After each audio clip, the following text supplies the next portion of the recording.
Alright, welcome back. Hope you're having a good day. Nice thick Ficus Microcarpa here. Had this one for quite some time. I did pick it up in March of 2018. Done quite a bit of work through it over the time. Take a look at the other side of it here real quick.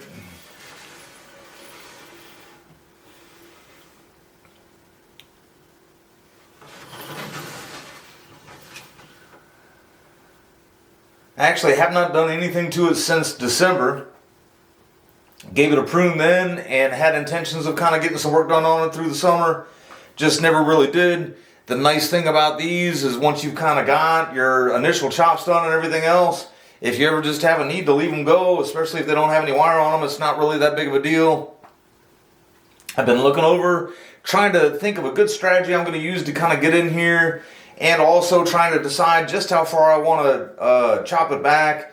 I can't even see like if this branch here is even a keeping branch, and so I don't want to cut it off. But then if it is a keeping branch, I definitely don't want to leave it quite this leggy.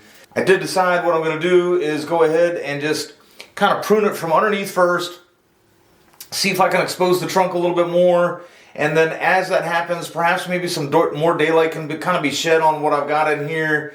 And even then, maybe I can start also taking out some of the bigger, older leaves, and that'll give me a better look at the structure, and then I can just kind of decide if I'm actually going to give everything a hard prune back and try to get every growing tip, or if I'm just going to take out all the twiggy growth and let it continue building energy through the wintertime. It is the beginning of November.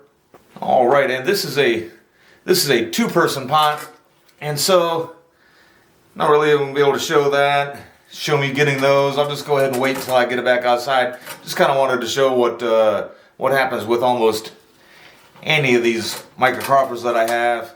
One final thought before I get started. I got a message the other day about cleaning my scissors, and I realized I should more, but you know what? These are just cheap scissors, and they still work. And some of the reasons for actually keeping them clean is for cross-contamination of fungus and everything else. I've really got no pest problems. I got no fungus problems. Keep everything outside. Everything's fine. And with this ficus sap here, if I clean this up right now, by the time I got done with this, it would be even worse than this. It'd just be fresh sap on there instead of old sap. I really don't see the big deal in it.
Alright, and we are just about done here.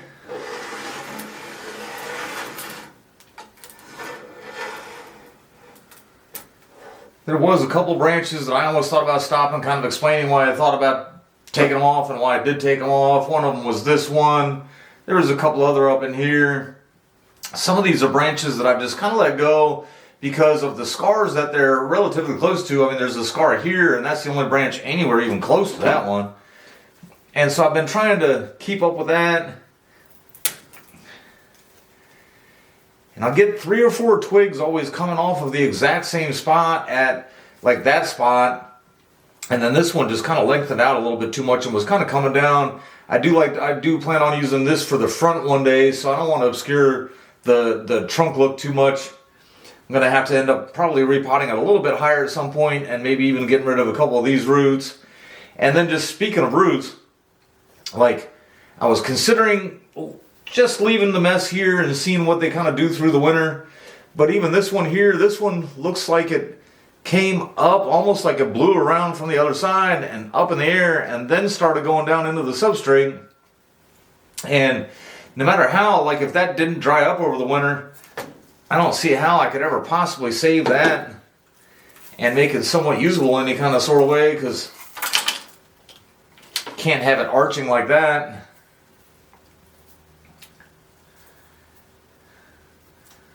That's a good bit of the ones up front here.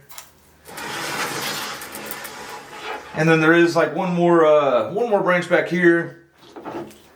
And now that I've taken another look at it, I am going to go ahead and take it out too. There's a scar here with the foliage I left on there. There's probably no way I can really show you exactly where it is. But I've got this branch here coming out of the top of that scar trying to heal it up. And then this one comes out of the bottom of it, and it kind of just is kind of playing peekaboo with this other branch. And I think it'd be best if I just take it off. And I think that is also where a lot of these aerial roots are even starting. I think that's where the aerial root kind of started from, then went that way. There's a bunch more on there too. Some dead ones here.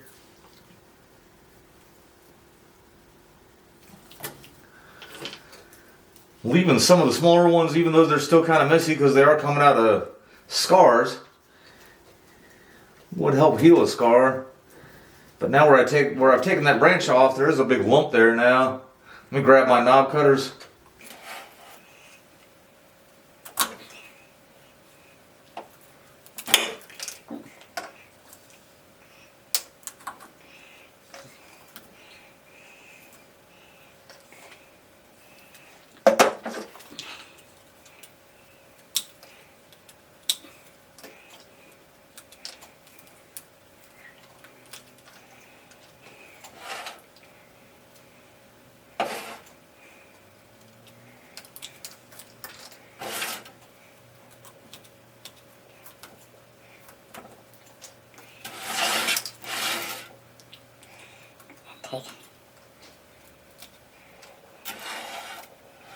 Yeah, there we go. I don't really need to clean all of them up, but I think that does look a little bit better. Slightly leggy, but again, now it's cleaned up. Can get some airflow through there through the winter. It can continue kind of putting some energy into just the branches I decided to leave. And then next spring or summer, I can come through and either defoliate it, get some wire on it, or give it a hard prune to get some wire on it.